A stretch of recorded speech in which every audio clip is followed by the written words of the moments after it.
더불어민주당 제233차 최고위원회 회의를 속개하겠습니다. 네, 회의를 속개합니다. 추미애 당대표의 발언이 있겠습니다. 마이크 폼페이오 미국 국무장관이 1박 2일 일정으로 북한을 방문했습니다.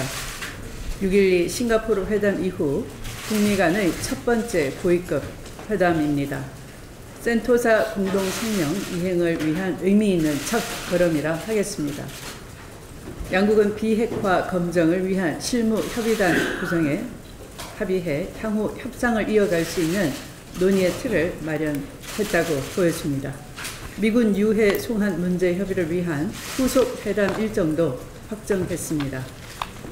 이번 회담에선 양국이 온도 차이를 보이긴 하였으나 한반도 비핵화와 평화 체제 구축이라는 공동의 목표를 향한 양국의 변함없는 의지를 확인할 수 있었습니다. 반세기 이상 반목과 갈등을 이어온 북미 양국이 서로의 이해를 충족하는 접점을 찾는 것이 쉬운 일만은 아닐 것입니다.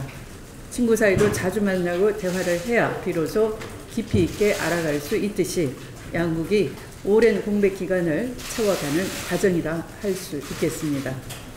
관계국들이 한반도 평화를 위한 모든 노력과 성의를 다하고 있는 만큼 더불어민주당도 문재인 정부를 뒷받침해서 북미 대화를 더욱 적극적으로 지원해 나가겠습니다.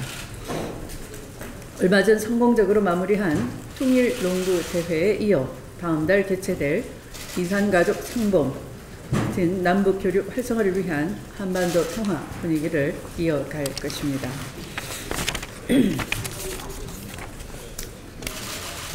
자유한국당의 기무사 계엄령 옹호가 도를 넘어서고 있습니다.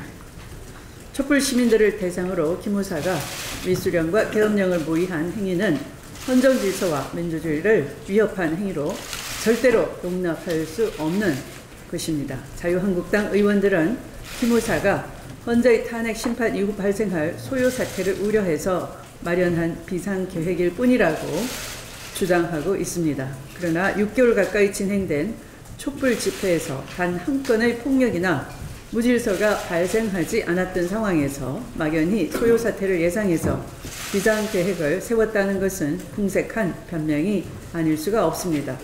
더군다나 헌법을 지키지 않아 탄핵 소추된 대통령이 결국 헌법 소홀 의지가 없다는 것이 증명이 되어서 이른바 행상 책임을 헌법재판소가 물었다는 것을 망각한 자유한국당은 결국은 헌법 수호 집단이 아니라는 것인지 묻지 않을 수가 없습니다.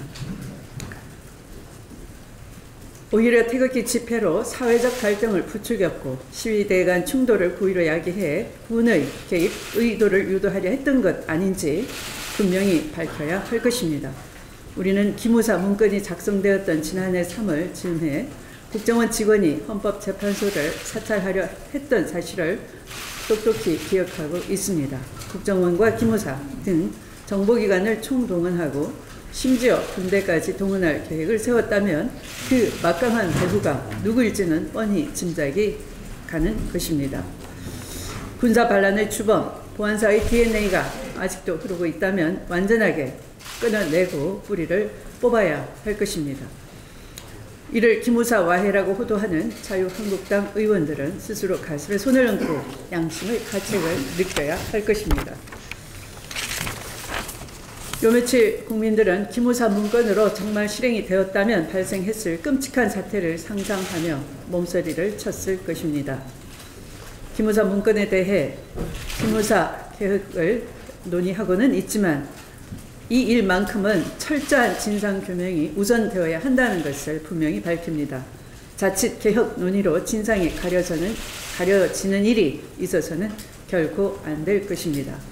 기무사 문건의 작성 경위, 작성 지시자, 실제 실행 준비 등에 대해 당국의 철저한 진상조사를 다시 한번 강력히 촉구하며 필요하다면 국회 차원의 국정조사와 청문회도 열어서 반드시 진상규명을 해내고 책임자를 끝까지 밝혀내도록 하겠습니다. 말씀을 마치겠습니다. 다음 홍영표 원내대표의 발언이 있겠습니다. 네, 오늘 오전 여야 원내대표가 국회 원구성 협상을 위해서 다시 만납니다. 반드시 협상의 성과물을 만들어야 합니다. 오늘 중으로 협상을 마무리하고 이번 주 중 국회 정상화에 물꼬를 틀 수 있도록 최선을 다하겠습니다. 하루빨리 국민들께 일하는 국회의 모습을 보여드려야 합니다. 민주당은 끝까지 대화와 양보를 통해 협상에 임하겠습니다. 야당도 국회가 정상 가동될 수 있도록 협조해 줄 것을 다시 한번 부탁드립니다. 지난주 평양에서 북미 고위급 회담이 열렸습니다. 회담 성과에 대해 각기 다른 평가가 나오지만 6.12 북미 정상회담의 성과를 이어가기 위한 북미 대화가 지속되고 있다는 것은 분명합니다. 낙관도 비관도 할 필요가 없습니다. 분단 70년 대립과 갈등의 역사를 끊고 평화를 위한 여정을 시작한 지 이제 석 달도 되지 않았습니다. 조급함 대신 인내심을 갖고 차분히 지켜볼 필요가 있습니다. 이번 북미 대화를 지켜보면서 한반도 평화체제 구축을 위한 우리 스스로의 준비가 잘 되었는지 짚어봐야 한다고 생각합니다. 과거처럼 남북관계가 후퇴하지 않으려면 남북 간의 신뢰관계를 콘크리트처럼 단단하게 다지는 노력이 필요합니다. 미국의 대북제재 해제에 대비해 정부와 민간 부분이 남북 경제 협력을 위한 조사 연구를 시작하고 다양한 문화, 언론, 체육 교류도 확대해 나가야 합니다. 무엇보다 국회의 역할이 중요합니다. 한반도 평화를 위한 길에 여야의 구분이 있을 수 없습니다.